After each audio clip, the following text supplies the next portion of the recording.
एक तरफ देश में महंगाई, बेरोजगारी, किसानों की परेशानी, इलाज का बढ़ता खर्च और आपदाओं से जूझते लोग, वहीं दूसरी तरफ पीएम केयर फंड्स के ताजा ऑडिट अकाउंट्स एक बड़ा सवाल खड़ा करते। 31 मार्च 2025 तक पीएम केयर फंड्स का क्लोजिंग बैलेंस था करीब 8,452 करोड़ रुपए।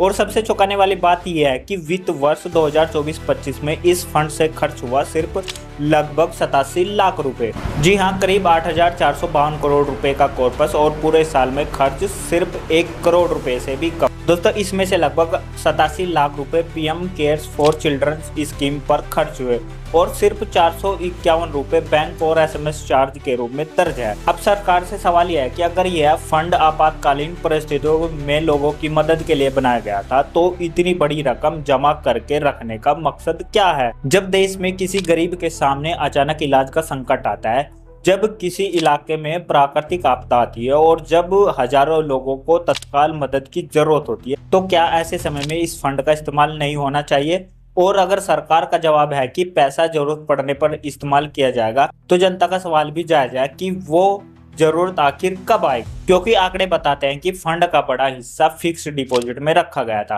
करीब 7,846 करोड़ रुपए, जबकि करीब 650 करोड़ रुपए सेविंग्स अकाउंट में थे। मतलब पैसा जमा नहीं है, उस पर ब्याज भी आ रहा है। साल 2024-25 में फिक्स्ड डिपॉजिट से करीब 469 करोड़ रुपए का इंटरेस्ट मिला।